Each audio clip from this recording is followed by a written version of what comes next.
Son cabas en toile est devenu iconique. Vanessa Bruno, la marque éponyme de mode féminine, multiplie les projets et se développe aussi sur de nouveaux marchés. Noémie a rencontré la créatrice pour Good Morning Business. Ambiance mexicaine aujourd'hui dans Good Morning Business. Je vous emmène au sein du flagship parisien de Vanessa Bruno qu'elle a entièrement relooké. Vanessa Bruno, bonjour. Bonjour. Merci de m'accueillir au sein de votre boutique ici, rue Saint-Sulpice. Alors vous avez décidé de revisiter l'identité visuelle. Vous avez fait le choix du Mexique. On voit qu'on est ici dans une ambiance de movida mexicaine. Pourquoi avoir fait ce choix ?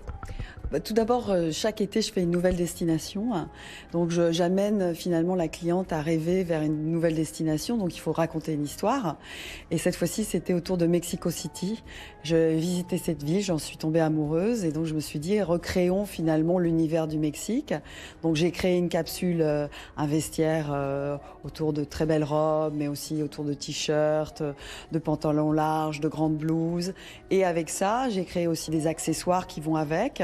Mais j'ai voulu inviter à cet univers des artisans, des jeunes artistes qui travaillent la céramique. J'ai vraiment voulu créer tout un univers qu'on appelle art de vivre.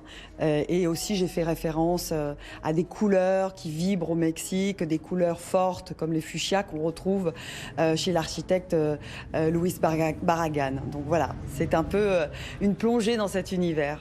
Alors Vanessa Bruno est très présente dans les magasins multimarques, pourtant vous avez quand même une certaine notoriété en France. Est-ce que vous allez changer de stratégie de distribution et peut-être aller vers un peu plus d'indépendance ? J'ai les deux, j'ai la chance d'avoir les deux, c'est-à-dire que je suis aussi bien au niveau des multimarques, j'ai plus de 350 points de vente multimarques, mais j'ai aussi pas mal de points de vente moi-même, j'ai la chance d'en avoir plus de 70, donc j'ai envie de dire que l'équilibre se fait naturellement.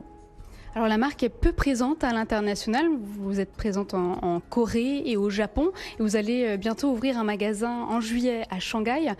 Pourquoi donner un coup d'accélérateur d'un coup à l'international et est-ce qu'il y a d'autres marchés qui sont également visés ? Alors d'abord, Shanghai, ça a été une très belle rencontre parce que c'est quelqu'un qui comprend tout à fait mon univers et on va commencer par ouvrir une très belle boutique dans un premier temps au mois de juillet, après une deuxième. Donc je ne suis pas dans la course d'ouvrir plein de points de vente, vraiment vivre l'univers, le lifestyle de la marque. Et ça, c'est très important pour moi parce que ça correspond à ce que j'ai fait en Corée et aussi au Japon. Et dans un deuxième temps, on va ouvrir aussi en Suisse, on va ouvrir aussi en Espagne. Donc on est en train d'ouvrir un peu plus chaque année à l'étranger. Voilà, donc cap sur Shanghai, l'Espagne et la Suisse pour la marque du chic décontracté. Merci beaucoup Vanessa Bruno d'avoir accepté cette interview pour BFM Business. Merci à vous.